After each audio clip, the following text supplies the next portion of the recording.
Oke. Assalamualaikum warahmatullahi wabarakatuh. Waalaikumsalam warahmatullahi wabarakatuh. Selamat pagi dan salam sejahtera untuk kita semua. Alhamdulillah, alhamdulillahirobbilalamin. Puja dan puji syukur sudah selayaknya kita panjatkan kehadirat Allah Subhanahu wa taala karena berkat limpahan nikmat dan karunia-Nya kita dapat bertemu kembali dalam acara virtual Ruang Baca FIB pada hari ini hari Selasa tanggal 24 Agustus tahun 2021. Semoga teman-teman semuanya dalam keadaan sehat walafiat. Amin amin ya rabbal alamin. Dan pada kesempatan yang baik ini, kita akan bersama-sama akan mengulik sebuah buku hasil karya Civitas UNER begitu ya. Nah, di sini kami sudah mengundang salah satu penulis bukunya. Beliau adalah warga UNER begitu. Nah, sudah kelihatan ada Mas Bahtiar Ridho. Selamat pagi. Assalamualaikum Mas Ridho. Waalaikumsalam. Selamat pagi. Sehat Mas? Alhamdulillah sehat. Alhamdulillah sehat. Terima kasih sebelumnya Mas Ridho sudah mau bergabung bersama kami, sudah bersedia mengisi program kami begitu ya. Nah, mungkin teman-teman sudah familiar ya dengan Mas Ridho ini. Beliau adalah alumni dari Ilmu Sejarah FIB UNER. Ya, nah ini adalah kakak kelas kalian. Di sini banyak yang daftar dari prodi Ilmu Sejarah, Mas. Ya, jadi ada mahasiswa S1, S2 juga, Mas Maftuhan. Sudah ready? Oke. Kemudian Mas Ridho ini alumni tahun 2015 ya Mas lulusnya? Ya, setelah lulus 2015. 2015. Nah, sebelum kita bahas bukunya, lebih afdal lagi kita kenalan dulu ya, lebih dalam sama Mas Ridho ini siapa gitu. Nah, kalau tadi saya sudah buka dengan beliau adalah alumni dari Prodi Ilmu Sejarah. Beliau saat ini adalah tenaga kependidikan di FIB UNER begitu ya.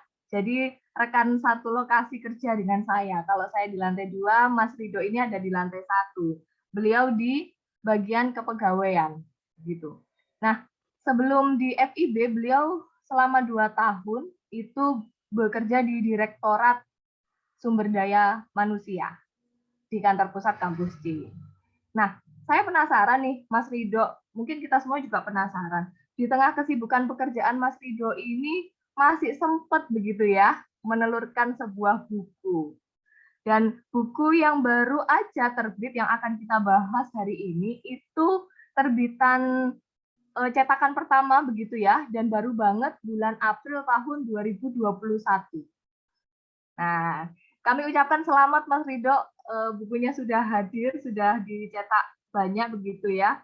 Nah, buku yang akan kita bahas dan akan dikupas tuntas oleh Mas Ridho mengenai Surabaya Sarang Pengemis, kebijakan pemberantasan pengemis di kota Surabaya tahun 1932 sampai 1948. Nah, ini judulnya saja membuat kita penasaran gitu ya. Kita akan diajak Mas Ridho flashback di tahun yang lampau begitu ya, di tahun tersebut di mana tahun 1932 itu ada di masa kependudukan Jepang begitu ya Mas Ridho. Kemudian di tahun 1945 di masa kemerdekaan negara kita Indonesia hingga 1948, yakni pasca kemerdekaan. Nah, nanti kita akan bersama mengulik bagaimana isi dari buku dari Mas Ridho ini. Nah, sebelumnya Mas Ridho, boleh nggak diceritakan ke kita semuanya? Awalnya kenapa sih Mas kok tertarik meneliti atau menulis buku dengan tema pengemis ini? Apa yang menjadi inspirasi dari Mas Ridho? Assalamualaikum warahmatullahi wabarakatuh. Waalaikumsalam warahmatullahi wabarakatuh. Alhamdulillah, salatu wassalamu ala Rasulillah wa alihi wa sahbihi wa man wala wa ba'd. Terima kasih atas waktu yang diberikan di pagi yang sangat cerah.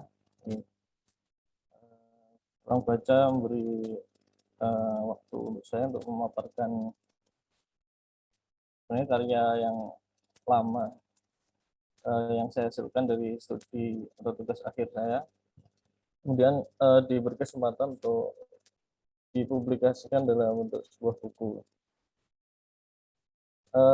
Ketertarikan terkait tema penulisan ini sebenarnya adalah sebuah ketidaksengajaan yang saya dapatkan pada saat mendiskusikan terkait tema atau judul dari tugas akhir saya dengan beberapa teman dan salah satu dosen pada waktu itu. Jadi intinya adalah singkat cerita kami dan teman-teman itu silaturahmi ke salah satu dosen yang kemudian dalam silaturahmi kita itu dari sudut pandang agama mungkin katanya silaturahmi adalah memperpanjang rezeki, itu memperbanyak rezeki. Nah, pada saat silaturahmi itu saya dan teman-teman mendapatkan sebuah rezeki. Rezeki itu berupa sebuah tema atau judul dalam untuk menyelesaikan tugas akhir kami masing-masing. Jadi masing-masing teman itu sudah mendapatkan bahasan-bahasan yang kemudian akhirnya dijadikan sebagai tugas akhir mereka. Nah, jadi berangkat dari ketidaksengajaan itulah yang kemudian masing-masing dari kami serius untuk melakukan penelitian terkait tema tersebut. Salah satunya yaitu tentang pengemis. Pada awalnya saya pribadi diberikan satu buah laporan tahunan gitu, perslak. Nah, dari istilah Belandanya perslak atau laporan tahunan dari sebuah badan amal atau badan usaha atau mungkin saat ini adalah semacam ya organisasi masyarakat gitu ya, yang dimana organisasi masyarakat itu menanggulangi atau memberikan bantuan terhadap problem pengemis di Kota Surabaya. Nah, berangkat dari satu laporan tahunan itu kemudian saya kembangkan dengan mencari sumber-sumber data primer dan sekunder yang kemudian menjadi sebuah tulisan terkait realitas pengemis di Kota Surabaya. Jadi singkatnya itu Mbak Nadia. Oke, kalau untuk inspirasi tadi ya Mas yang dijadikan inspirasi. Kemudian saya penasaran juga nih Mas, itu kan hasil dari tulisan skripsi dulu begitu ya. Nah, kalau untuk membuat proses bukunya sendiri nih Mas, mulai Mas Ridho aktif menulis untuk buku ini itu mulai kapan? Terus kira-kira butuh berapa lama nih Mas untuk pembuatan bukunya itu? Cara bagi waktunya itu gimana? Mungkin teman-teman di sini ada mahasiswa dan teknik juga yang sudah bergabung, terinspirasi juga dengan Mas Ridho begitu ya, pengen juga menelurkan sebuah buku. Nah, gimana juga Mas Ridho bisa sharing ke kita bagaimana cara bagi waktunya? Silakan Mas. Baik, untuk masa penulisan sebenarnya cukup lama saya menulis ini, meskipun dalam hasil tulisannya tidak begitu banyak karena memang data primer dan sekunder yang saya dapatkan hanya sebatas itu, sehingga hasil tulisan juga tidak terlalu banyak, tapi proses menulisnya cukup lama karena kebetulan dalam menuliskan penelitian ini saya kebetulan waktu itu sudah bekerja, jadi mahasiswa semester akhir yang kemudian memutuskan untuk bekerja juga. Kebetulan pekerjaannya juga sangat menyita waktu di sebuah perusahaan swasta itu ya, sebagai barista, yang menjadikan saya akhirnya membutuhkan waktu yang cukup lama untuk menulis penelitian ini. Tapi dalam penelitiannya sebenarnya sudah saya lakukan cukup lama, sehingga tidak khawatir terkait data primer dan sekunder yang sudah sangat mencukupi. Hanya problem dari seorang sejarawan itu adalah menarasikannya. Jadi dari data yang didapat itu bagaimana merangkai menjadi sebuah narasi sejarah, itu yang mungkin menjadi challenge atau tantangan bagi setiap person atau adik-adik mahasiswa yang menulis sejarah. Itu Mbak Nadia. Oke, baik. Memang ini ya, Ya. karena kepotong waktu untuk kerja di perusahaan swasta tadi ya Mas ya. Terus akhirnya mulai fokus lagi membuat sebuah tulisan hingga akhirnya menjadi buku ini. Nah, kita langsung saja nih, kita teman-teman di sini juga ingin tahu bagaimana sih isi buku dari tulisan Mas Ridho ini begitu ya. Nah, buat teman-teman kalau nanti mau langsung diskusi sama Mas Ridho, itu boleh banget. Kalau ada pertanyaan silakan bisa ditulis di kolom chat atau nanti bisa raise hand untuk open mic-nya, bisa ngobrol langsung sama Mas Ridho. Gitu ya, baik, silakan Mas Ridho untuk waktu dan kesempatannya kami berikan. Baik, terima kasih. Alhamdulillah, salatu wassalamu ala rasulillah wa ala alihi wa sahbihi wa man tabi'ahum bi ihsanin ila yaumil wa ba'd. Terima kasih atas waktu yang diberikan. Pada pagi ini kita akan bukan bedah buku ya. Kalau istilahnya bedah buku itu agak horor bagi penulisnya. Jadi kesannya buku saya banyak dikritisi atau banyak diberikan. Oke, mungkin cerita buku begitu ya Mas ya, kalau langsung dari penulisnya. Diskusi terkait tema buku atau isi buku sih. Jadi lebih enak gitu. Oke, siap. Yang pertama mungkin boleh saya share screen terkait presentasi saya.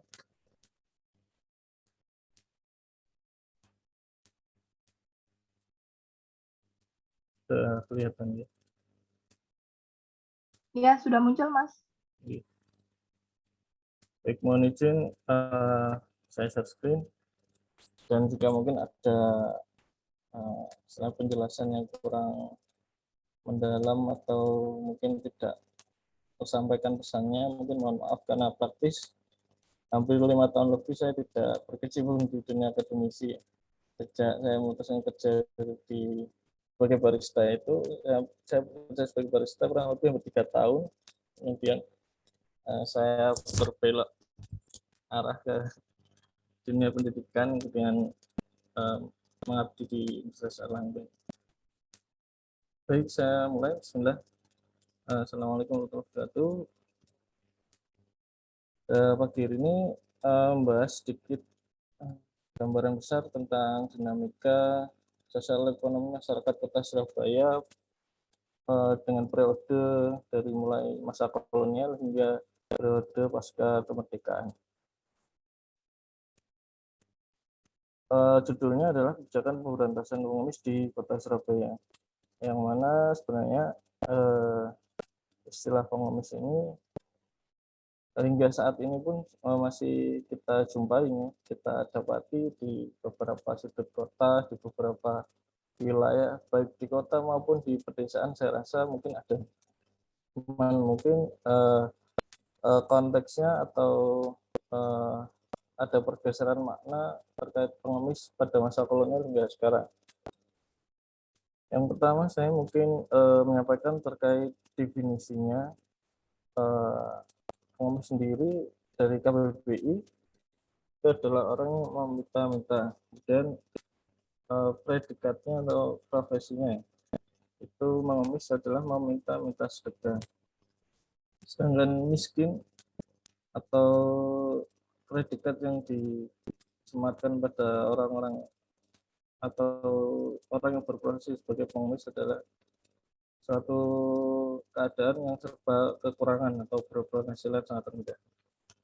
Dengan menurut peraturan pemerintah tahun 1980 nomor 31, itu orang yang mendapatkan penghasilan dengan meminta-minta di muka umum dengan berbagai cara dan alasan untuk mengharap belas kasihan.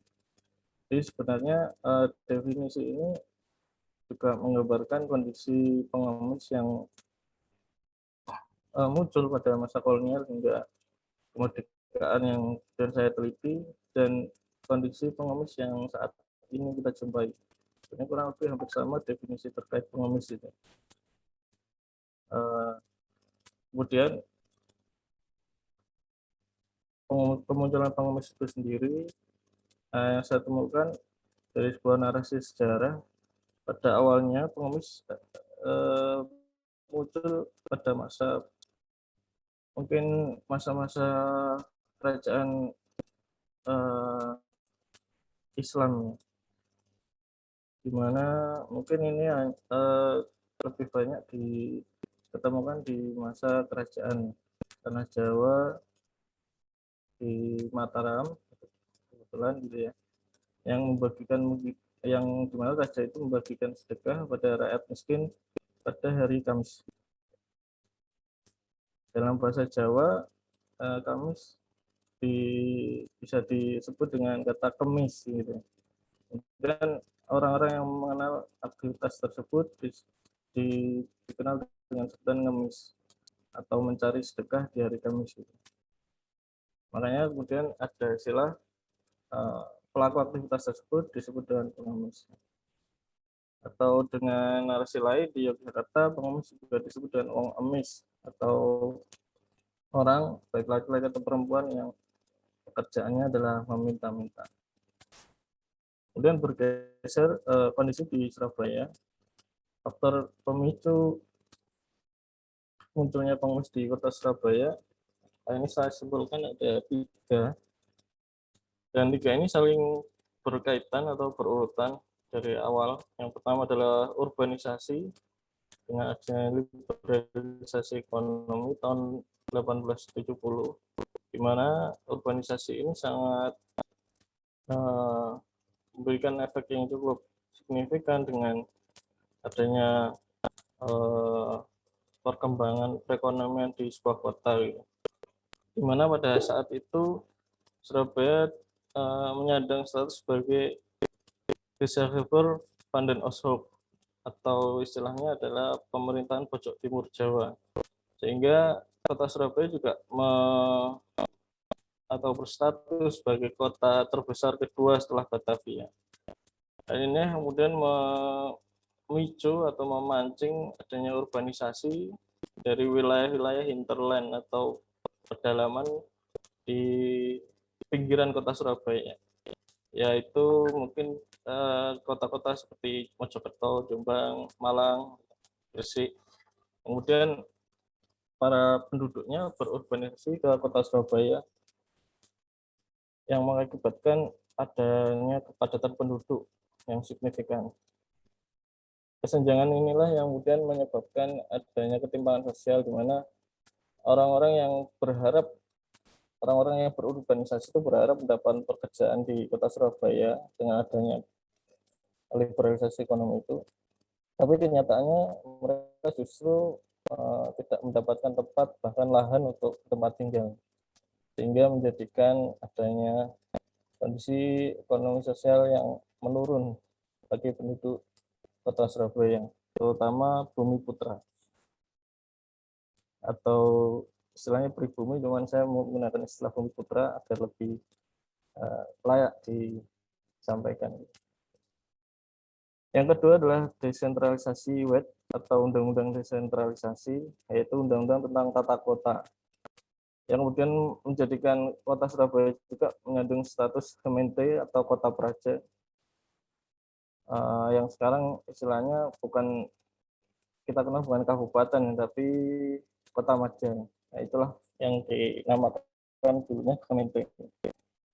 Gemeente ini juga mengakibatkan adanya urbanisasi atau perpindahan penduduk dari wilayah pinggiran kota menuju kota tersebut. Yang mana Gemeente ini mempunyai program yang sangat luar biasa pada saat itu, dengan didukung adanya desentralisasi WED, yaitu Undang-Undang Tata Kota, dengan adanya penataan kota yang signifikan, pembangunan industri dan sebagainya, pembangunan pelabuhan dan sebagainya, sehingga mengakibatkan kota Surabaya tampak sangat megah. Tetapi di sisi lain kondisi sosial ekonomi masyarakat tidak sebanding dengan kemegahan kota tersebut. Ini yang kemudian semakin menjadikan kota Surabaya pada saat itu dipandang sebagai kota yang mempunyai gedung-gedung megah, tetapi dalam sudut-sudut kecilnya mempunyai kampung-kampung yang sangat tidak layak dihuni gitu. Sebuah peneliti dari Belanda yang bernama Van Faber dan menuliskan bahwasanya pemukiman miskin di Surabaya, di sudut-sudut di balik gedung-gedung megah itu ada tak ubahnya adalah menyerupai kandang hewan. Itu yang disampaikan Van Faber dalam bukunya New Surabaya. Sehingga sebenarnya perkembangan kota tidak berbanding lurus dengan kondisi sosial ekonomi masyarakatnya. Itu pun yang mungkin masih kita rasakan sampai saat ini, di mana mungkin kita temukan di kota Surabaya sendiri, mungkin di balik megahnya gedung-gedung yang ada di kota, mungkin di sekitarnya ada pemukiman-pemukiman yang mungkin tidak tertata dengan baik, dan mungkin masyarakatnya dalam skala kelas menengah ke bawah. Kemudian yang ketiga adalah depresi ekonomi atau Malaysia. Malaysia itu dalam bahasa Inggrisnya adalah kondisi yang tidak mengenakan. Yang dikenal pada masa itu, depresi ekonomi adalah Malaysia yang melanda dunia tahun 1930. Mengapa depresi ekonomi ini? Sebenarnya ini kan turunnya harga saham di bursa efek New York ya pada tahun itu. Mengapa mempunyai dampak yang sangat signifikan kepada kota Surabaya atau pemerintahan masa kolonial di Indonesia?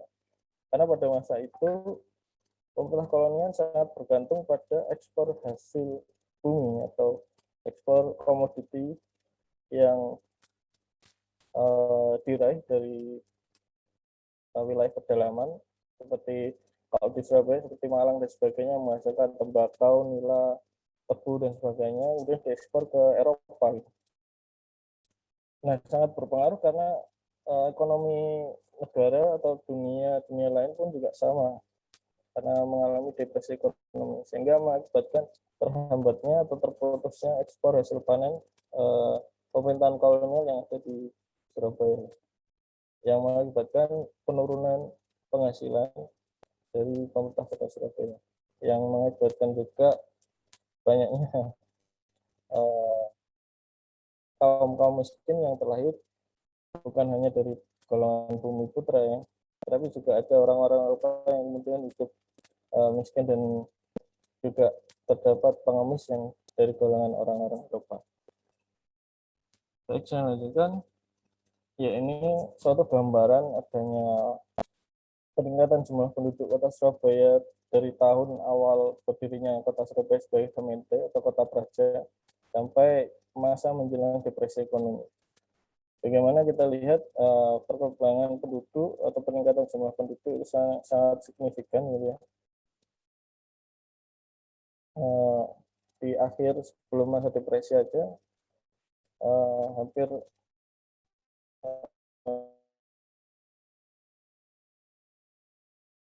50% ya, perkembangan penduduk yang berpengaruh terhadap perkembangan sosial ekonomi masyarakat kota Surabaya pada saat itu. Ya, ini yang tadi saya sampaikan bahwasanya pasca depresi ekonomi, penerimaan dan belanja Hindia Belanda yang tahun 1929-34 ini mengalami penurunan, yang mana awalnya penerimaan sangat besar dengan belanja yang tidak besar gitu, sehingga masih ada simpanan. Tetapi mulai dari depresi ekonomi tahun 1930 justru sebaliknya, besar pasak daripada tiang kalau istilahnya ya. Penerimaan sangat sedikit dan dari tahun ke tahun menurun, tapi belanja dari pemerintah Hindia Belanda di kota Surabaya sangat besar, sehingga menjadikan kemunduran ekonomi di wilayah kota itu sendiri.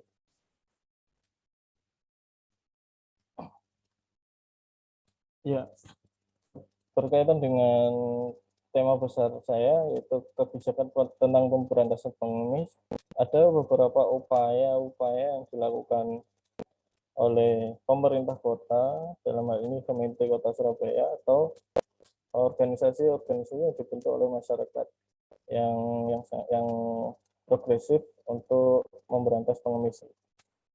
Saya bagi dalam 3 masa. Yang pertama adalah masa kolonial, yang kemudian masa pendudukan Jepang, dan yang terakhir adalah pasca kemerdekaan dalam buku saya. Yang pertama, masa kolonial, diawali dengan adanya PPI atau Pemberantasan Pengangguran Indonesia. Kenapa kok namanya pemberantasan pengangguran? Berkaca dari depresi ekonomi, sedikitlah balik menyebabkan banyaknya buruh-buruh pabrik atau orang-orang bumi-putra yang bekerja di perusahaan swasta milik pemerintah kolonial mengalami istilahnya pemecatan sepihak gitu ya. Kalau dibahasakan sekarang PHK. Karena perusahaan tersebut sudah tidak mampu membayar gaji karyawan, sehingga mengakibatkan para buruh tersebut diputus hubungan pekerjaannya, yang mengakibatkan para buruh ini banyak mengalami pengangguran. Buruh yang paling besar adalah buruh kereta api, yang dulu namanya di Surabaya adalah perusahaan Stadspoor atau SS, yang memprakarsai adanya jalur kereta api pertama di Surabaya. Yang kita lihat sekarang itu jalur selatan ya, kalau dibahasakan melewati dari stasiun kota Surabaya atau stasiun Semut dan melalui Gubeng, melalui Wonokromo sampai tersambung ke wilayah-wilayah hinterland atau pedalaman kayak Pasuruan, Malang, Mojokerto, Jombang dan sebagainya. Kalau yang biasa naik kereta mungkin ya itulah rel pertama yang dibangun oleh perusahaan Stadspoor untuk menghasilkan komoditi-komoditi yang akan diekspor oleh pemerintah kolonial. Nah, buruh-buruh tersebut kemudian banyak yang mengalami pemecatan ya, yang kemudian tidak mempunyai pekerjaan tetap, sehingga bagaimana mereka mendapatkan penghasilan, yaitu salah satunya adalah dengan meminta-minta. Sehingga efek dari depresi ekonomi sebenarnya yang paling signifikan memunculkan kelompok-kelompok pengemis ini. Karena banyak sekali buruh-buruh yang diputus pekerjaannya, sehingga mengakibatkan ini. Makanya PPI ini atau Pemberantasan Pengangguran Indonesia yang sebenarnya diprakarsai oleh sebuah organisasi yang namanya Persatuan Bangsa Indonesia yang dipimpin oleh Dr. Sutomo gitu. Itu membuat sebuah kebijakan-kebijakan yang bermula di tahun 1932 dan kemudian ditutup pada tahun 1936. PPI ini awalnya tidak mempunyai pendanaan yang tetap atau mungkin tidak mempunyai kas organisasi gitu yang tetap. Tetapi dalam perkembangannya, karena mungkin banyaknya hasil atau mungkin terlihatnya hasil yang signifikan dari PPI ini, kemudian banyak bantuan dari yang pertama dari pemerintah, kemudian ada dari perusahaan juga, yaitu Merapi Fonds yang ikut membantu PPI ini dalam melaksanakan kebijakannya. Ada beberapa poin dalam kebijakan PPI ini, salah satunya adalah memberi sokongan dana atau bantuan berupa uang langsung gitu. Yang kedua adalah memelihara gelandangan atau pengangguran gitu, yang bermukim di emper-emperan toko dan sebagainya, direlokasi ke suatu tempat yang menjadi kantor PBI atau Persatuan Bangsa Indonesia itu, yang berada di yang sekarang kita kenal GNI ya, Gedung Nasional Indonesia, yang ada di Bubutan. Nah, itu dulunya dibuat tempat relokasi para gelandangan dan pengemis yang ada di kota Surabaya pada awalnya. Selain merelokasi, PPI ini juga memberikan seperti pelatihan pekerjaan hingga pada tahun 1937 itu 1936 sebelum masa akhirnya itu PPI sempat mengalihkan lahannya atau beralih dari GNI atau Gedung Nasional Indonesia sekarang itu ke sebuah lahan atau lapangan di daerah Jalan Gersian. Mengapa direlokasi? Karena di sana memungkinkan PPI untuk mendirikan lahan pertanian dan kandang-kandang untuk hewan ternak, sehingga para pengangguran atau pengemis ini bisa belajar beternak dan bercocok tanam. Ya, sehingga membuat mental mereka tidak menjadi seorang pengemis lagi. Kemudian di masa akhirnya PPI sebelum dibubarkan atau ditutup gitu ya, itu mendirikan perhimpunan untuk memelihara orang-orang miskin dengan pemerintah Kota Surabaya. Jadi ada beberapa armanshop yang dibentuk ya, untuk membackup, karena PPI mungkin sudah tidak bisa mencukupi kebutuhan atau mungkin terlalu banyaknya pengemis yang di Kota Surabaya sehingga tidak bisa menampung kembali. Pendirian Armanshop ini tidak signifikan memelihara pengemis karena memang kebijakannya hanya merelokasi gitu, tanpa ada kebijakan lain yang mendukung sederhananya PPI. Dan ada lagi rumah miskin di tahun 1936 yang didirikan oleh Komite Asib. Ini tak ubahnya sama dengan Armanshop. Jadi mereka hanya menyediakan tempat tinggal. Tempat tinggal ini memang diberikan hanya untuk pengemis yang menggelandang, ya, dalam artian pengemis yang tidak punya tempat tinggal. Karena pada masa itu juga ada pengemis yang bertempat tinggal, gitu. Jadi mempunyai tempat tinggal yang mungkin sederhana dari bahan seng-seng. Dulu banyak sekali pemukiman pengemis ini yang diketemukan atau ditemui di kolong jembatan dan di pinggiran rel kereta. Nah, pinggiran rel kereta yang banyak ditemukan pengemis itu adalah di antara stasiun Wonokromo dan Gubeng. Itu dulu banyak pemukiman bagi orang pengemis di pinggir-pinggiran rel kereta dengan kondisi rumah dengan atap yang sederhana dari daun-daun dan dindingnya dari seng atau kardus.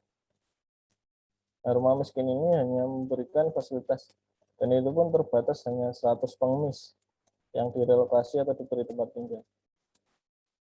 Kemudian ada kebijakan atau upaya penangkapan pengemis di kolong jembatan yang dilakukan oleh agen polisi atau polisi pada saat itu pada tahun 1937. Nah, upaya ini kemudian dilakukan kembali pada tahun 1939. Banyak 252 pengemis itu kemudian ditangkap oleh Kriminal Reserse Surabaya atau yang sekarang kita kenal sebagai Polrestabes ya. Ini ada pengemis sebanyak 252 ini ditangkap di 6 seksi atau di wilayah polsek gitu ya. Kalau istilahnya sekarang di 6 polsek. Totalnya ada 252. Kemudian ada Workforce Saving atau ini adalah sebuah lembaga dari pemerintah Mete yang memberikan penyediaan pekerjaan pada tahun 1937. Ini merupakan usaha lanjutan dari Surabaya Clearing Funds. Ini juga dari pemerintah Mete, yang mana Surabaya Clearing Funds ini adalah dana pakaian Surabaya. Kalau sekarang mungkin juga diterapkan sebagian masyarakat yang saya temukan di beberapa kota Surabaya. Dana pakaian ini konsepnya adalah mereka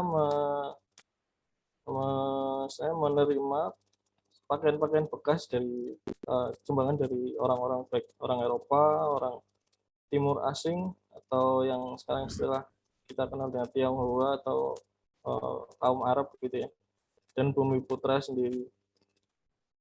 Pakaian-pakaian bekas ini kemudian dipilah-pilah. Nah, para pengemis ini dipekerjakan untuk memilah-milah pakaian tersebut. Jam kerjanya mulai dari jam 9 pagi sampai jam 12 siang. Yang mana pakaian-pakaian yang dipilah itu juga nantinya juga akan diberikan ke pengemis juga. Nah, usaha ini untuk mempekerjakan pengemis untuk memilah pakaian ini disokong dana dari Plastic Stone Committee atau Komite Dukungan Lokal sebanyak 100 gulden dari setiap bulan. Komite dukungan lokal ini juga yang dulunya membantu PPI untuk melakukan kegiatan-kegiatan untuk memberantas pengemis di Kota Surabaya.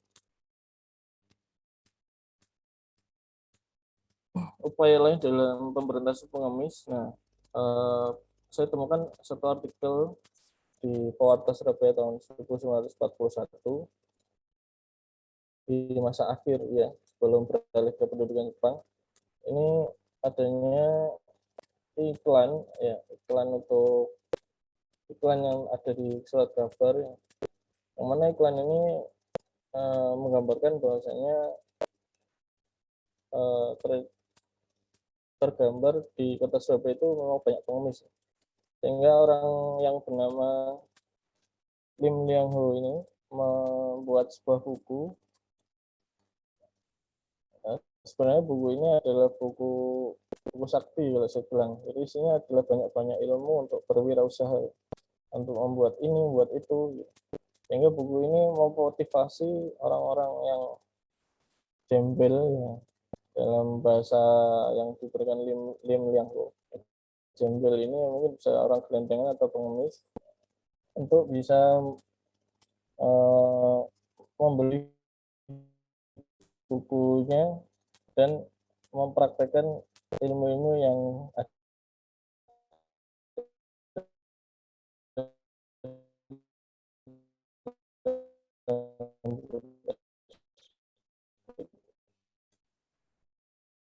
ini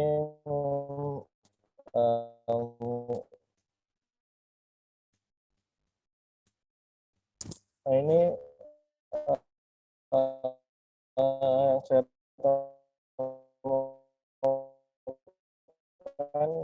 gambaran mengenai ada di kawasan ini saya berjudul New Surabaya. Nah, saya rasa mungkin potret ini juga akan sama muncul di tahun sekarang ya. Nah, saya beberapa kali mencoba berkunjung ke kawasan Ampel juga masih ada beberapa pengemis gitu. Jadi menurut saya mungkin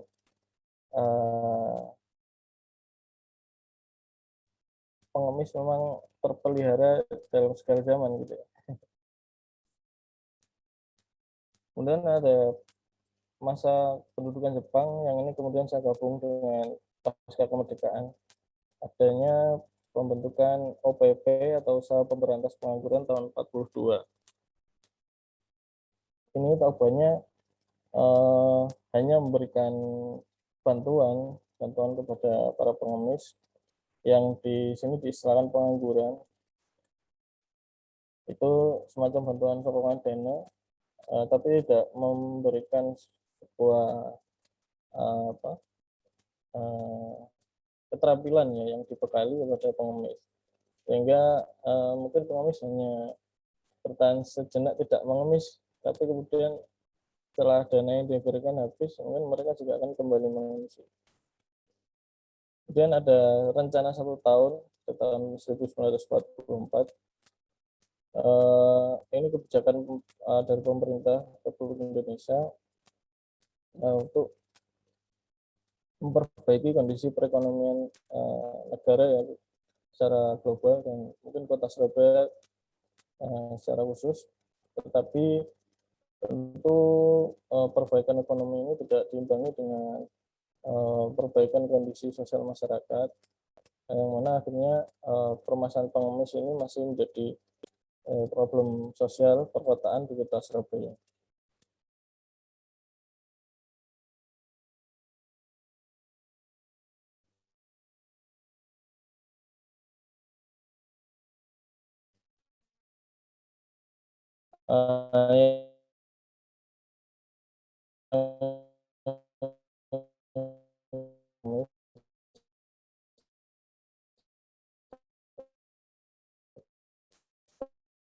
Dok, sepertinya putus-putus ya.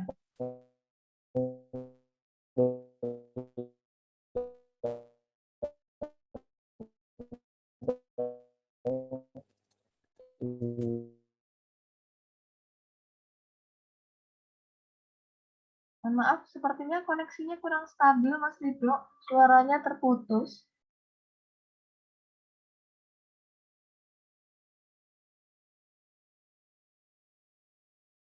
Oke, koneksi seperti down ya, lagi di kampus Mas Rido. Sebentar lagi kita akan tunggu aja bareng. Sebentar lagi akan gabung lagi bersama kita.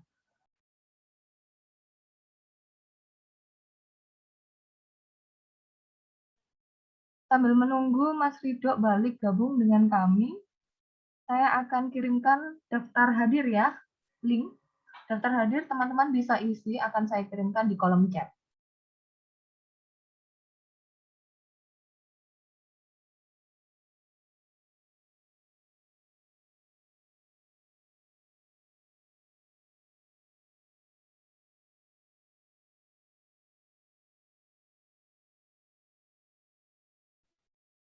Mohon maaf, sepertinya terlempar.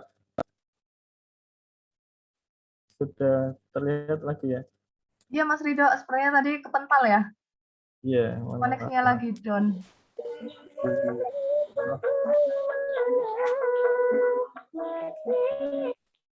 Oke, silakan bisa dilanjutkan lagi. Oke, mohon maaf. Ya, saya lanjutkan. Dari PRI ini kemudian memberikan sebuah perumahan pendidikan yang memberikan pelatihan-pelatihan kepada para pengangguran atau pengemis yang ada di kota Surabaya, dengan harapan mereka tidak lagi profesi atau menjadi pengemis kembali, gitu. Karena mempunyai bekal dalam hal pekerjaan yang diberikan dalam pelatihan tersebut. Dan ada usaha pasca kemerdekaan yaitu pemeliharaan pengemis oleh PMI. Ini usaha tersebut secara garis besar hampir sama dengan PPI tadi, yang mana memberikan tempat relokasi untuk pengemis dan memberikan bantuan dana, kemudian juga memberikan pelatihan pekerjaan yang sederhana untuk para pengemis agar bisa memiliki keterampilan sehingga tidak hanya berpangku tangan mengharap belas kasihan dari orang-orang gitu. Nah, ini sedikit data yang saya ambil dari beberapa sumber.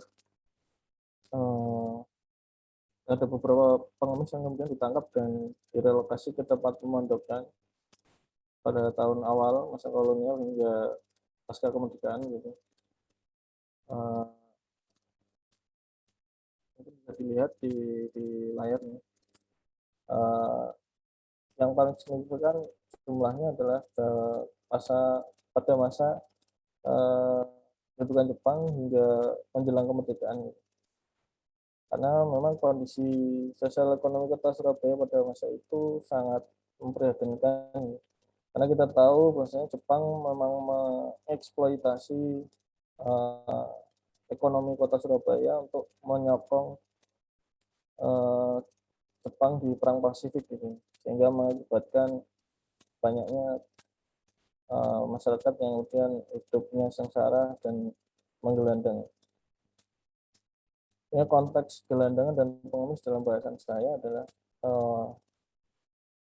gelandangan itu tidak pasti sebagai pengemis karena mereka tidak mempunyai penghasilan tetap gitu, tidak mempunyai penghasilan yang bisa mencukupi kebutuhan mereka. Tetapi pengemis bukan berarti gelandangan, karena ada pengemis yang memang bertempat tinggal, bahkan pengemis yang secara ekonomi sebenarnya mampu untuk bertahan hidup gitu. Bahkan ada beberapa yang memang sengaja menjadikan pengemis sebagai profesi.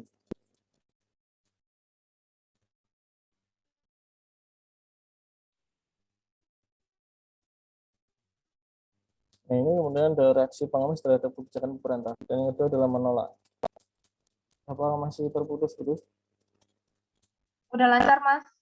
Iya, ya. Melanjutkan, reaksi penerimaan ditunjukkan dengan jalan menyepakati dan mengikuti arah kebijakan yang dilakukan. Seperti halnya pada masa kolonial itu ada dua memang, penerimaan dan penolakan. Yang mana penerimaan itu datang dari masyarakat yang memang membutuhkan bantuan, di mana mereka mengikuti kebijakan yang ada, yang direlokasi dan sebagainya, diberikan pelatihan sebagainya. Dengan reaksi penolakan ini ditunjukkan dengan tidak menghiraukan kebijakan yang didasari dengan sikap penolakan gitu ya, yang menjadikan pengemis ini tetap bersikukuh menjadi seorang pengemis, atau mungkin karena sudah menjadi profesi gitu. Hingga penolakan ini mendasari para pengemis ini melakukan tindakan yang tidak wajar, bahkan mengarah ke kriminal dengan dalih mengemis. Yang saya temukan ada beberapa artikel yang saya temukan di sumber primer saya atau data primer saya, bahwasanya ada pengemis yang memang sengaja menjadikan profesi mengemis itu untuk melakukan kriminalisme. Itu mungkin yang bisa saya sampaikan, Mbak Nadia. Mungkin selanjutnya dilanjutkan dengan diskusi. Mungkin ada masukan dan saran atas pemaparan saya, atau mungkin yang sudah baca buku saya, monggo untuk memberikan masukan. Terima kasih. Assalamualaikum warahmatullahi wabarakatuh. Waalaikumsalam warahmatullahi wabarakatuh. Baik, terima kasih Mas Rido untuk pemaparan isi bukunya ya. Jadi ini ada di kolom chat, sudah ada Mbak Esa Fatika Arif Dewi. Ini Mas mau bertanya kepada Mas Rido, kegiatan pengemis di jalan tersebut, apakah tidak mengganggu aktivitas lalu lintas di Surabaya zaman kedudukan Jepang waktu itu, Mas?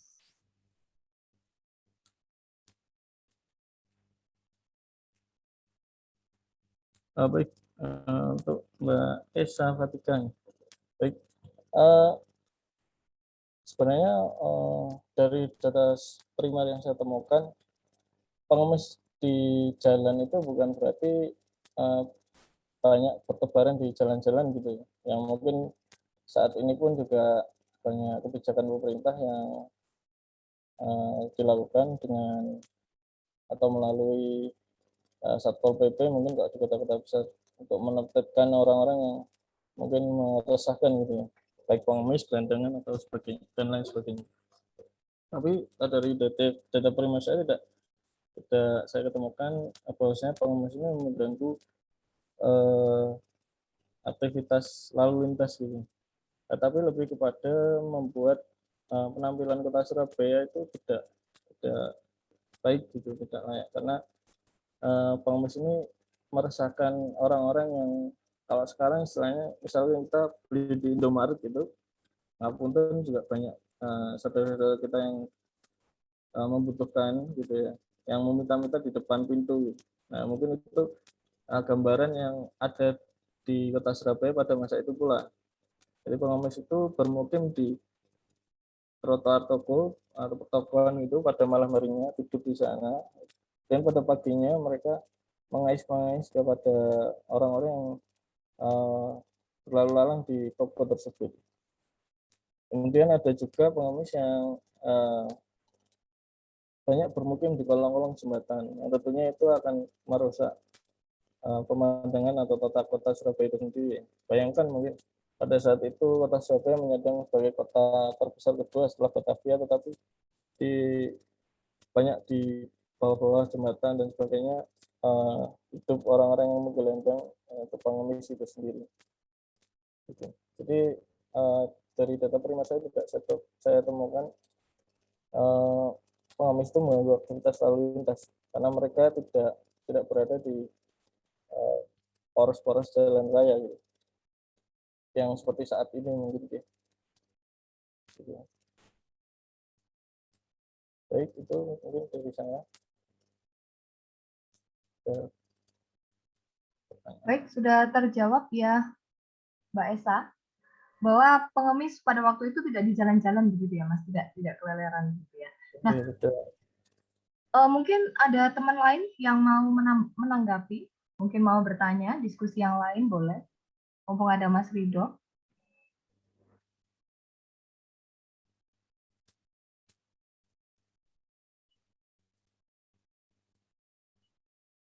Silakan bisa di open mic atau tulis di kolom chat, boleh.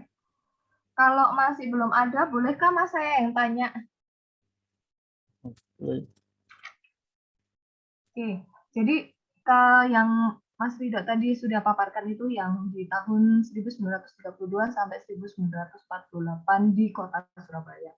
Nah, saya ingin tahu juga nih dari Mas Ridho, pengamat sejarawan juga begitu ya. Nah, kalau sekarang perkembangannya di Surabaya, mungkin bisa kita tarik waktu 5 tahun terakhir begitu, Mas.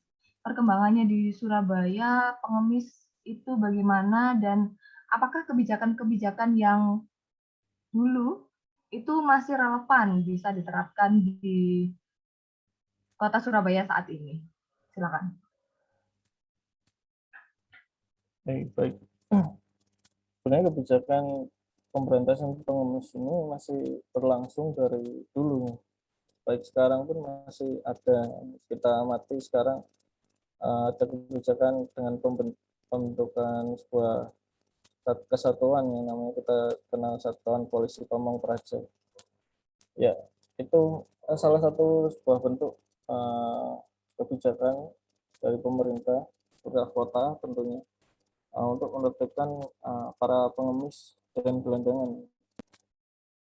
Akan tetapi sebenarnya keberadaan pengemis ini sendiri, ini saya kutip dari pengantar Prof. Purnawan di buku saya, sebenarnya pengemis ini juga kita pelihara. Kenapa kita pelihara? Karena sikap kita dengan memberi dan sebagainya itu justru melestarikan para pengemis ini. Yang kita tahu mungkin dari beberapa berita gitu, di beberapa wilayah kota itu ada pengemis yang ngapunten, mungkin ada yang dari Madura. Kemarin sempat masuk berita juga dari di salah satu wilayah di Madura ada kampung pengemis gitu, di mana mereka juga punya tempat tinggal yang sangat layak gitu, yang mungkin tidak sesuai dengan profesi mereka sebagai pengemis. Tapi itu realita yang mungkin menggambarkan bahwasanya ya itulah kita memelihara pengemis itu sendiri sehingga menjadikan sebuah profesi pengemis itu tetap ada hingga sekarang. Makanya saya tadi menyampaikan adanya pergeseran makna pengemis pada saat itu dan dengan pengemis di masa sekarang. Itu Mbak Nadia. Baik Mas, ini di kolom chat juga sudah ada Mas Muhammad Mahir. Alumni dari sejarah ini sepertinya, adik kelasmu Mas. Nah, mau tanya Mas Ridho, untuk penggunaan sumber sejarah mengenai pengemis ini, Mas Ridho cari sumbernya di daerah mana?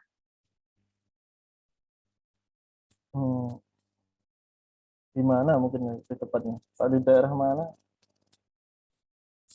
Ya, mungkin lokasi penelitiannya mungkin. Ya, lokasi untuk mencari sumber. Untuk sumber sejarah, karena kebetulan ini di UNER sendiri konsentrasinya adalah sejarah kota, dan saya lebih mengambil kota Surabaya sebagai objek penelitian karena memang banyak sekali sumber-sumber yang masih belum ternarasikan dari kota Surabaya ini. Saya awalnya mencari di kota Surabaya sendiri, lebih tepatnya ke Badan Arsip dan Perpustakaan Kota Surabaya yang ada di Tugu Kupang. Kalau mungkin teman-teman sejarah banyak yang sudah mampir ke sana. Kemudian ada di Badan Arsip dan Perpustakaan Provinsi di Jagir. Cuman kebetulan sangat tidak banyak yang saya dapat di kota Surabaya itu sendiri. Jadi sumber-sumber yang saya dapat lebih banyak di Jakarta, di Perpustakaan Nasional yang di dekat UI lama, di mana ya? Saya agak lupa. Di dekat Kementerian Sosial Pak. Itu sama di Arsip Nasional Indonesia. Cuman yang lebih banyak memang di Perpustakaan Nasional karena sumber tentang pengemis itu banyak saya dapat di surat kabar lama, baik dari Dakbat Express, Warta Surabaya dan sebagainya.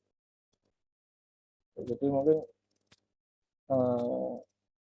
adik-adik yang sedang meneliti sejarah bisa menyempatkan ke sana, karena kebetulan dari beberapa teman yang berbarengan meneliti banyak yang mendapat sempat di Perpusnas. Oke, Itu, sudah terjawab ya. Mas Mahir sudah dikasih clue Ya. sama Mas Ridho Ya, sumber sejarahnya dari itu. Apa mungkin ada tambahan, tanggapan, sanggahan? Boleh Mas Mahir? tidak ada. Oke, sudah cukup jelas ya? Sudah cukup jelas. Baik, terima kasih. Nah, selanjutnya ada Mbak Nailah nih Mas Ridho yang bertanya.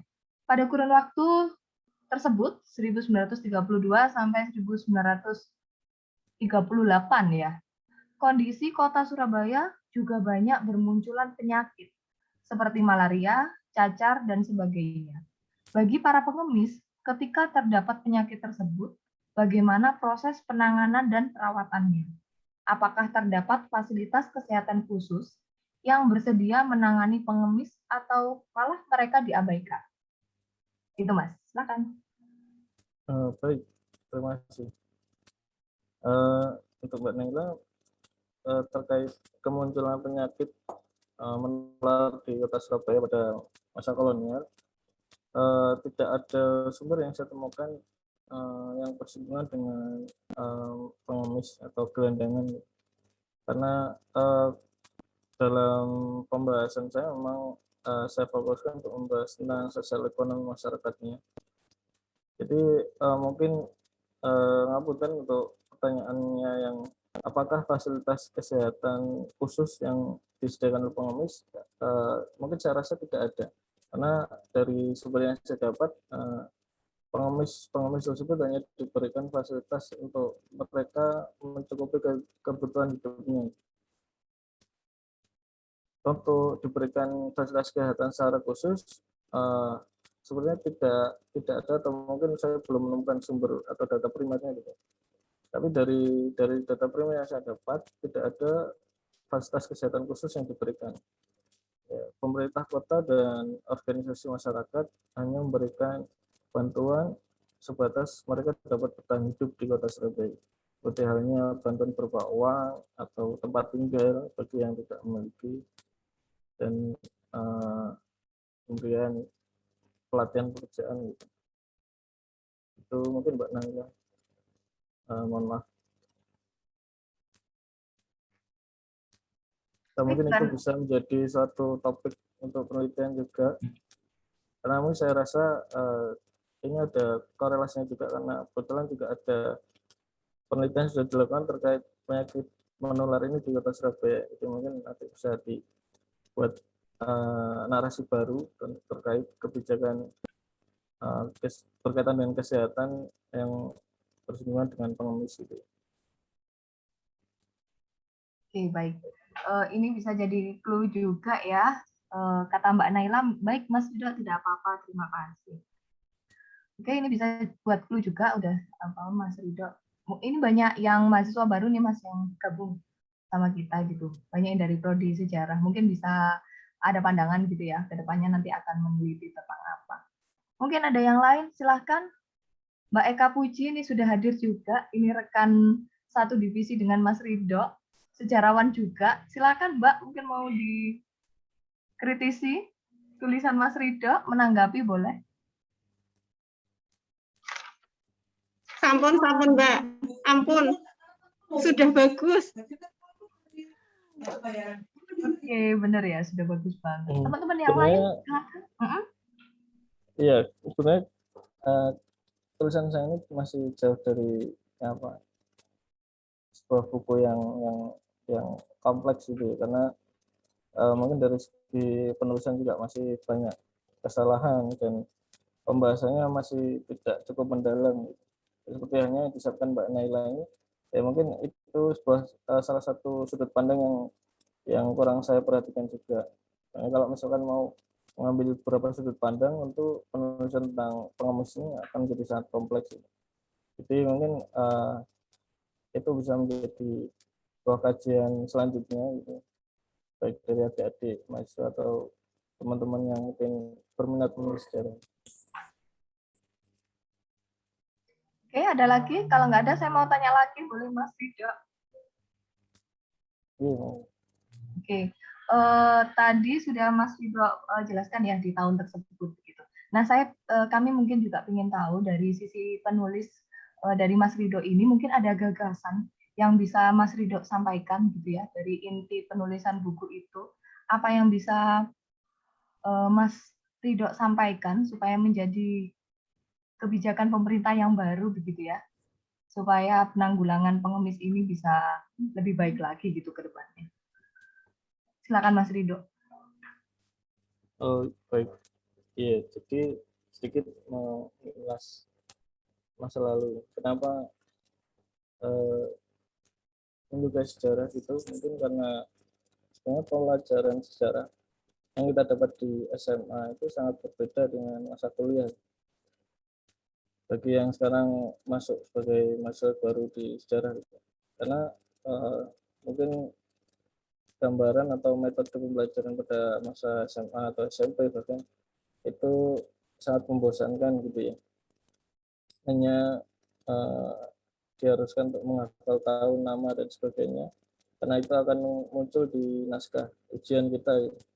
Tapi berbeda dengan pada saat kita duduk di bangku kuliah yang mengambil konsentrasi di ilmu sejarah, karena di situ kita dituntut untuk bercerita gitu, menceritakan sebuah peristiwa sejarah yang kita dapatkan dari sumber sejarah itu sendiri, yang mana itu sangat memberikan gambaran yang luar biasa itu bagi kami yang kemudian bisa menuliskan sebuah sejarah. Nah, itu yang membuat ketertarikan itu sendiri. Untuk misalnya pendapat dari saya terkait bagaimana nanti pemerintah bisa membuat sebuah kebijakan pemerintah yang sekarang yang berkaca dengan sejarah masa silam. Maksudnya memang sejarah itu sangat penting dalam membuat sebuah kebijakan, di mana pasti di beberapa instansi atau bahkan di sebuah organisasi pasti akan mengoreksi dulu ya kebijakan yang lama, atau mungkin mengoreksi beberapa keadaan di organisasi atau instansi tersebut di masa lampau untuk kemudian membuat kebijakan baru. Nah, itulah yang menjadikan sejarah itu sangat penting bagi sebuah kehidupan gitu, karena akan membuat sebuah langkah ke depannya menjadi tidak salah. Nah, tapi yang sangat penting di pembahasan kali ini adalah perbaikan mental yang memang belum maksimal dilakukan oleh pemerintah. Ya, bahwasanya mengemis itu lebih kepada mental masyarakat yang kemudian menjadikan masyarakat yang berprofesi sebagai pengemis hanya menggantungkan hidupnya dengan berbelas kasihan kepada orang lain. Nah, itu yang mungkin pada penelitian saya yang dahulu dengan sekarang belum dilakukan oleh pemerintah pada saat ini. Nah, dulu sudah dilakukan oleh PPI dengan memberikan motivasi dan sebagainya, dengan memberikan pelatihan pekerjaan dan sebagainya. Kalau sekarang sudah ada yang mungkin lebih tepatnya, cuman bukan kepada masyarakat yang mengemis, pelatihan pekerjaan diberikan kepada orang-orang yang siap bekerja, yang berpendidikan dan sebagainya. Nah, kebanyakan dari masyarakat kita yang berprofesi sebagai pengemis justru tidak banyak mengenyam pendidikan. Nah, oleh karena itu sangat penting memperbaiki mental saudara-saudara kita yang kebetulan berproses sebagai pengemis karena mungkin keadaan kondisi struktural yang menjadikan mereka menjadi seorang pengemis. Kondisi struktural yaitu kondisi kota yang tidak mendukung, terbatasnya lahan pekerjaan dan sebagainya. Itu Mbak Nadia. Oke, baik. Terima kasih sudah cukup menjawab, Mas. Jadi memang kalau dulu itu memang sudah jadi tradisi gitu ya, kegiatan mengemis. Nah, kalau sekarang ini malah dijadikan sebuah profesi gitu ya, Mas ya. Apalagi sekarang pandemi yang tidak tidak surut-surut, begitu banyak yang menyalahkan pandemi akhirnya, sehingga mereka membuat pandemi itu sebagai alasan mereka untuk menjadi profesi baru, begitu Mas. Ya, bisa dibilang seperti itu, Mbak. Karena seperti halnya yang saya temukan di masa kolonial, kondisi ekonomi yang krisis gitu ya, menjadikan para pengungsi ini lebih banyak jumlahnya gitu, daripada sebelumnya. Kemunculan pengungsi juga memang banyak dikaitkan dengan krisis ekonomi gitu, atau kondisi sosial atau kondisi struktural yang saya sampaikan tadi, yaitu tidak berpihaknya kota atas keberadaan mereka. Ya, mungkin terbatasnya lahan atau terbatasnya lapangan pekerjaan dan sebagainya. Itu. Oke, baik. Ada lagi teman-teman mungkin yang mau diskusi lebih?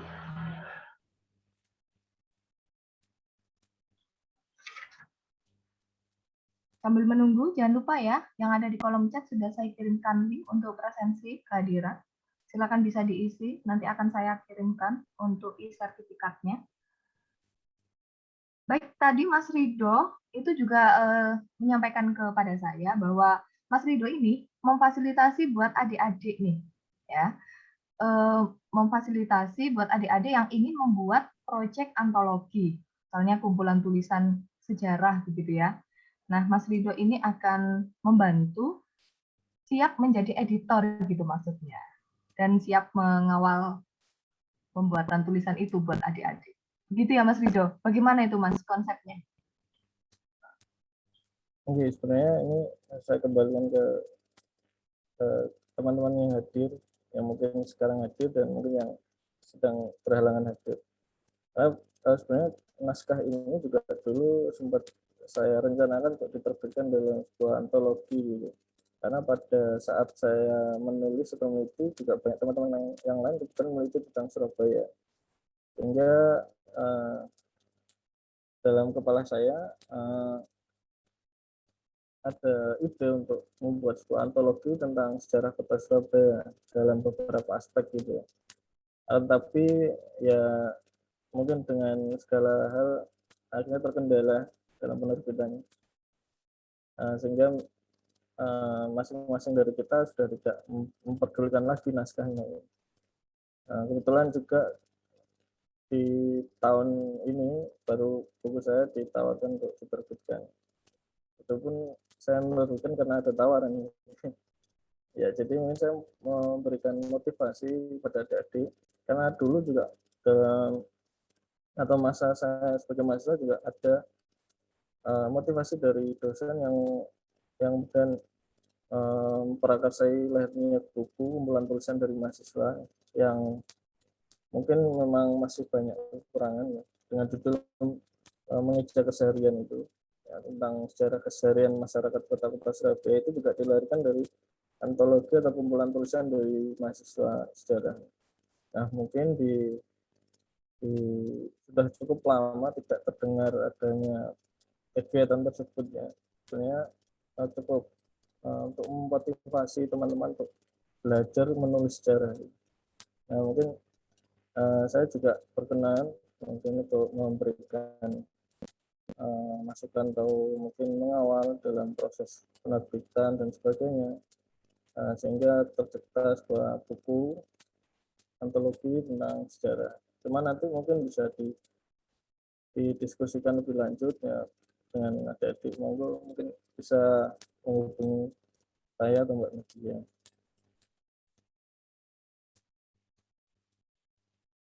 Gitu sih Mbak. Oke, Mas mungkin bisa lebih gampangnya dituliskan di kolom chat untuk kontak personnya Mas Rido begitu ya. Mungkin adik-adik di sini sudah tertarik nih, mungkin sudah punya tulisan begitu ya, ingin dijadikan antologi sejarah. Silakan. Iya. Nah, nanti mungkin yang punya minat yang sama bisa membuat grup itu, mungkin saya bisa diundang. Tidak apa-apa berdiskusi. Oke, baik. Terima kasih. Terima kasih Mas Rido. Teman-teman pasti di sini senang banget ya. ada di fasilitas dibantu sama Mas Ridho. Oke, teman-teman bisa manfaatkan maksimal ya adanya Mas Ridho untuk membantu teman-teman sekalian. Nah, kalau boleh tahu nih Mas Ridho, ini buku Surabaya Sarang Pengemis ini buku keberapa nih Mas? Yang sudah berhasil ditulis dijadikan sebuah buku nih. Kalau kontribusi dalam buku ini yang kedua. Yang dulu sebagai editor juga di Indonesia Keseharian itu dan sebagai penulis juga. Cuman yang ini lebih ke karya pribadi yang pertama. Yang pertama. Sebenarnya juga masih banyak ide untuk menulis, cuman kebetulan waktu yang sangat terbatas gitu untuk menulis. Karena saya secara praktis tidak berkecimpung dalam dunia akademisi ya. Mungkin kalau dosen mungkin memang kesehariannya ke arah sana gitu. Ya Mas, nggak apa-apa, tetap semangat. Semoga segera muncul lagi ya, menelurkan buku lagi setelah itu. Ya, mungkin nanti ya itu saya mungkin membantu saja membantu adik-adik untuk lebih produktif dalam menulis sejarah.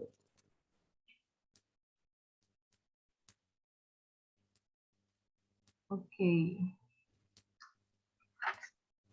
Baik, ada lagi mungkin teman-teman?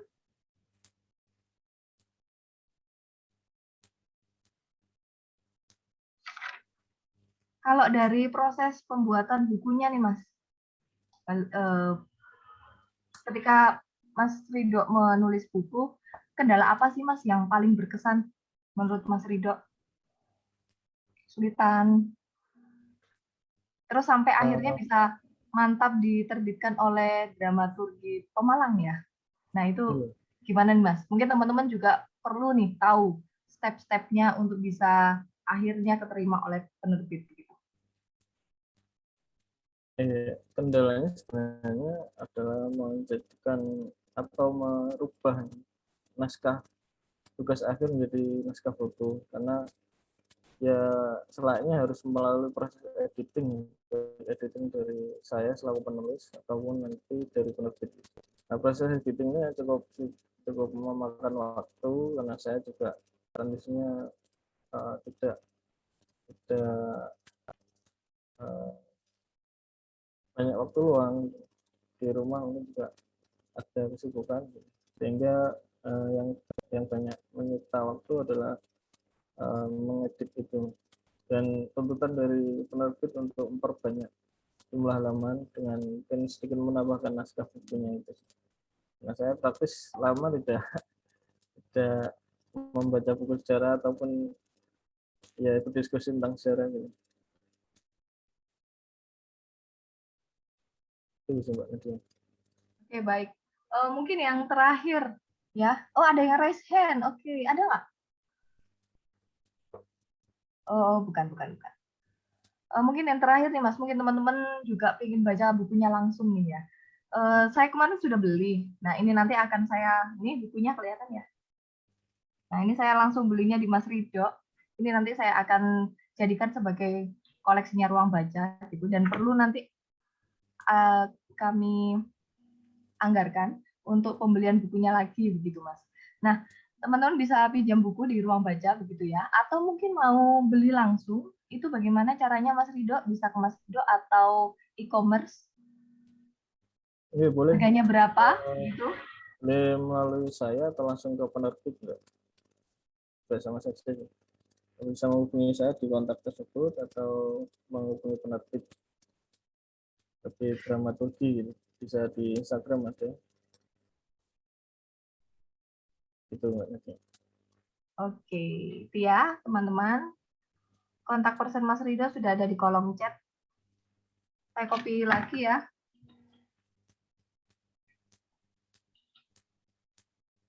Oke, itu kontak personnya Mas Ridho. Baik, sudah tidak adakah? Kalau sudah tidak ada, mohon izin saya akan. Ya, gimana Mas? Ini sudah bosan mengenal sejarah, kalau terlalu lama agak membosankan. Oke, nggak apa-apa. Ini juga sudah 1,5 jam ya, nggak kerasa sih Mas. mohon izin, saya akan menyampaikan beberapa informasi terbaru dari ruang.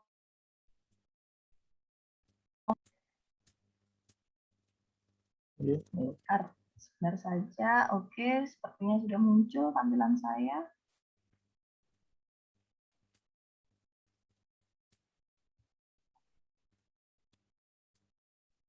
Baik, teman-teman, silakan bisa follow Instagram Ruang Baca ya, @rbfib_uner. Di situ kami akan sampaikan informasi-informasi terbaru tentang layanan Ruang Baca dan juga pelatihan virtual yang kami selenggarakan.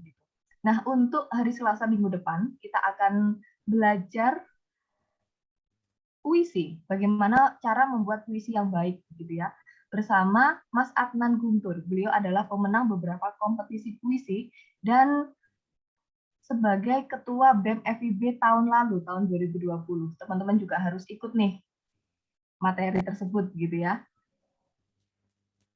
Acaranya sama, jam 10 pagi. Jangan lupa teman-teman bisa mengisi presensi kehadiran yang sudah ada di kolom chat. Nah, karena PPKM darurat barusan diperpanjang lagi ya, sampai tanggal berapa? Minggu depan, 31 Agustus. Jadi mohon maaf, selama bulan Juli sampai Agustus berakhir, mohon maaf, belum bisa untuk pinjam buku gitu ya, karena mahasiswa datang ke kampus pun juga masih sangat terbatas. Gitu. Nah, untuk pelayanan online lainnya, teman-teman bisa tanyakan langsung ke saya dan juga di follow Instagram Ruang Baca. Nah, teman-teman mungkin di sini ada yang sudah daftar tapi tidak bisa mengikuti gitu ya. Teman-teman bisa nanti disimak di YouTube FIB UNER. Sudah kami upload juga, nanti rekaman hari ini akan kami upload juga di YouTube FIB. Namun untuk playlist YouTube Ruang Baca sudah saya buatkan seperti ini, bit.ly/pelatihan Ruang Baca FIB UNER. Di situ rekaman-rekaman pelatihan kami sebelumnya ada di situ. Teman-teman bisa simak gitu ya.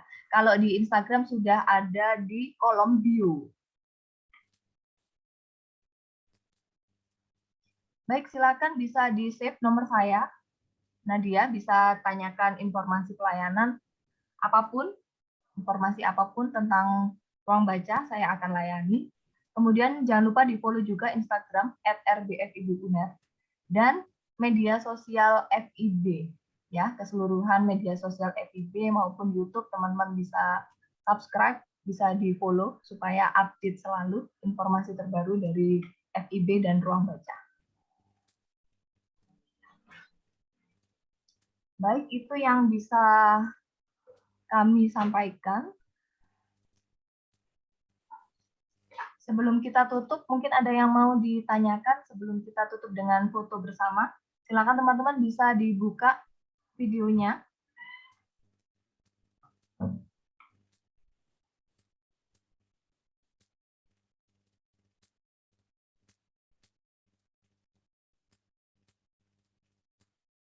Fotonya nanti akan kami upload ya di Instagram Ruang Baca.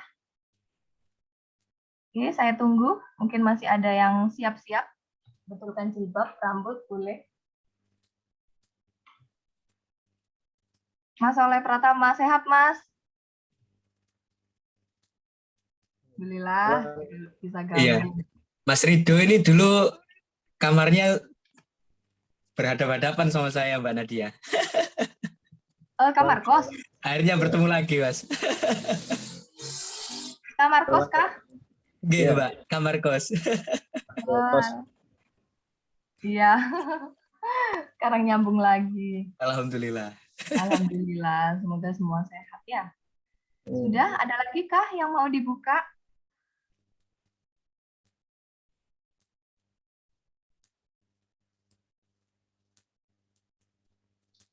Oke, baik.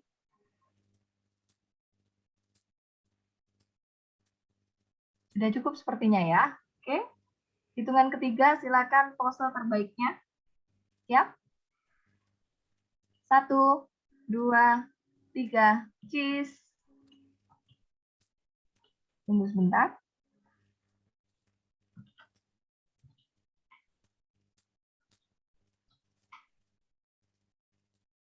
Sekali lagi boleh? 1, 2, 3, Cheese.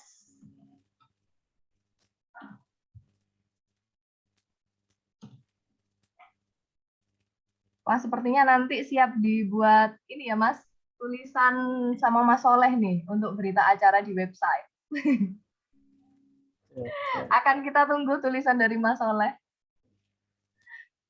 Oke, baik. Terima kasih banyak teman-teman yang sudah bergabung sampai akhir mengikuti kegiatan virtual ruang baca hari ini. Semoga apa yang disampaikan oleh Mas Rido bisa bermanfaat untuk kita semuanya. Dan tadi yang sudah disampaikan oleh Mas Rido menawarkan untuk proyek analogi sejarah gitu ya. Silakan bisa dimanfaatkan semaksimal mungkin. Semoga kehadiran Mas Rido bisa membantu teman-teman semuanya gitu. Dan terima kasih juga kepada Mas Rido sudah berkenan sharing isi tulisannya, sharing tulisannya kepada kita semua. Semoga menjadi amal jariah untuk Mas Rido dan bukunya semoga laris manis dan dicetak lagi gitu ya, dicetak lagi. Nah, terima kasih banyak. Mohon maaf apabila kami ada kesalahan dan kekurangan. Sampai jumpa di pertemuan pelatihan virtual ruang baca selanjutnya. Salam sehat buat teman-teman semuanya. Terima kasih. Wassalamualaikum warahmatullahi wabarakatuh. Waalaikumsalam warahmatullahi wabarakatuh. Terima kasih Mbak Nadia, Mas Ridho. Terima kasih. Terima kasih Mas Ridho. Sehat selalu semuanya. Sampai jumpa. Mohon izin saya off ya.